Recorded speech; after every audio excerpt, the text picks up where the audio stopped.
আজি বাহু মাছৰ এটা ৰেচিপি আনিম দেই গাইজ, চাই থাকিব। এয়া বাহু মাছ ধুই লোৱা হ'ল, মছলাৰ সৈতে বনাম, চাই থাকিব। এইফালে আলু কাটি লৈছোঁ ডাঙৰ ডাঙৰকৈ, আৰু এইফালে তেল দি দিলোঁ। এতিয়া মই মাছখিনি ফ্ৰাই কৰি ল'ম। এতিয়া মই মাছকেইডোখৰ ফ্ৰাই কৰি লওঁ।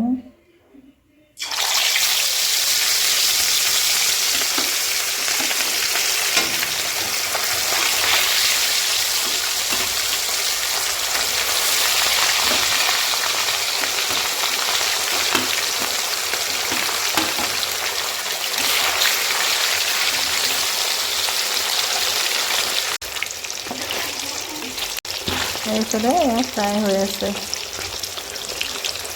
এইখিনি মই পেষ্ট বনাম বগা জিৰাৰ লগত, জলকীয়া, আদা,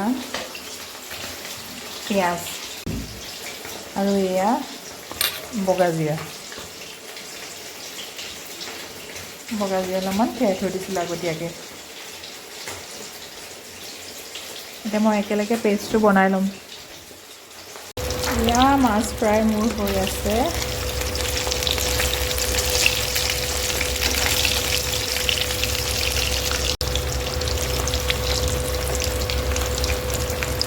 এয়া আৰু কেইডোখৰমান ফ্ৰাই কৰি লৈছোঁ।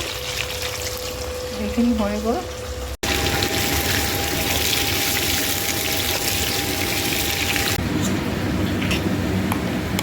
মছলাৰ পেষ্টখিনি একেলগে মই কৰিলোঁ। পিঁয়াজ, আদা, আলু ফ্ৰাই হৈ গ'ল। ৰেডি, দেখিছেনে? ব্ৰাউন হ'লেই।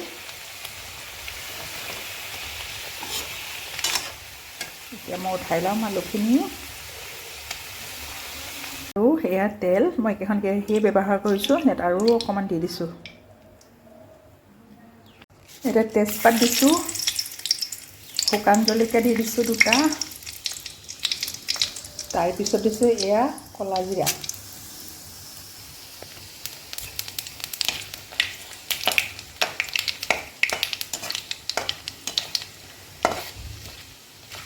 এইখিনি এনেদৰে ফ্ৰাই কৰি ল'লোঁ।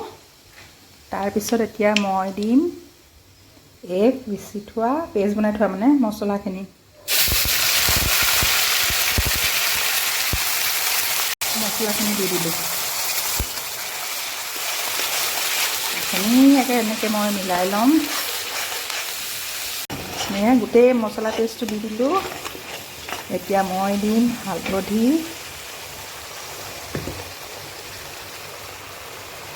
হালধি দি দিছোঁ। তাৰপিছত দিম কালাৰটো ধুনীয়া হ'বৰ কাৰণে লাল মিৰ্চ কালাৰ।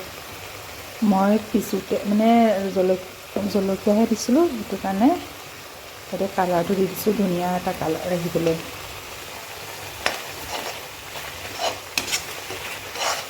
আৰু এই মছলা জোলখনত মানে কালাৰটো ধুনীয়া হ'লেহে ভাল লাগে।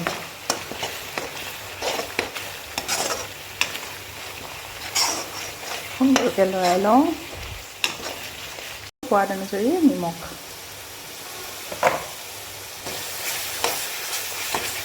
চেনি,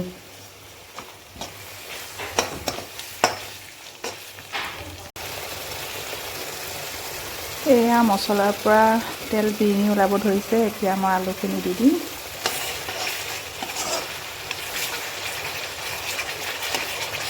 পূৰা মিলাইছোঁ একদম। এতিয়া মই আলুখিনি দি দিওঁ আৰু ধুনীয়াকৈ এতিয়া এনেদৰে মছলাৰ সৈতে আলুখিনি ভাজি লৈছোঁ।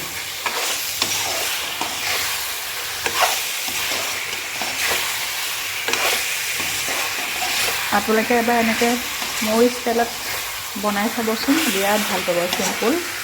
এতিয়া মই এয়া পানী দি দিছোঁ, আৰু মই অকণমান এইটো আজি পাতলা টাইপত বনাম জোলটো, আৰু অকণমান পানী দি দিম। আপোনালোকে ইচ্ছা কৰিলে গ্ৰেভিও কৰিব পাৰে দেই গাইজ। মই আলু দি মানে এখন পাতলা জোলহে বনাইছোঁ। পানী দি দিলোঁ। বগা জিৰা কেইটামান আকৌ মই ফ্ৰাই কৰি লৈছোঁ। এইখিনি মই অকণমান পিচি শেষৰ ফালে দি দিম আঞ্জাখনত। এয়া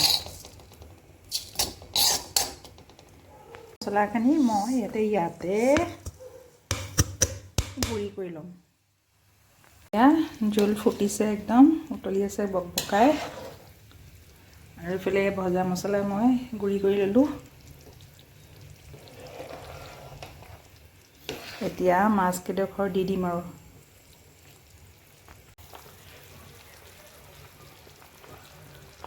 একদম উতলি আছে। এতিয়া মই মাছকেইডোখৰ দি দিছোঁ দেই গাইজ। আগতে দি দিছোঁ। মোৰ ভিডিঅ'টো অকণমান খেলিমেলি হৈছে, যিহেতু কাৰেণ্টটো অহা যোৱা কৰি আছে কাৰণে অকণমান আপোনালোকে দেখিবলৈ বেলেগ পাব।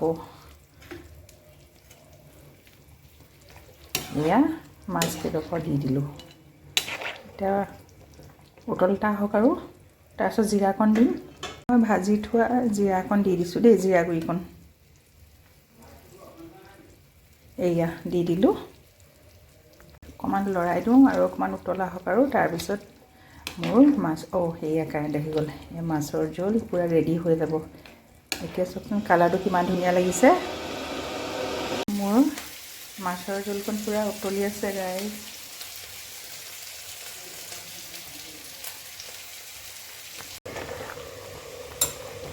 আৰু গাইজ এয়া মোৰ মাছৰ পাতলা জোল ৰেডি হৈ গ'ল।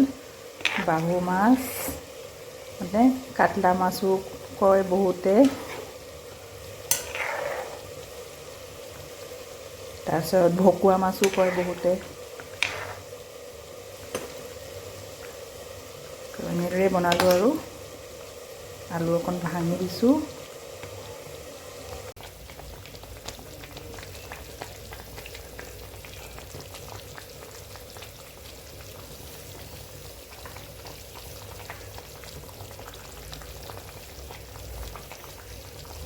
গাইজ এয়া ফাইনেলি মোৰ বাহু মাছৰ আঞ্জাখন ৰেডি হৈ গ'ল। চাওকচোন আলু দি জিৰাৰ সৈতে বনোৱা বাহু মাছৰ এটা পাতলা সুন্দৰ ৰেচিপি।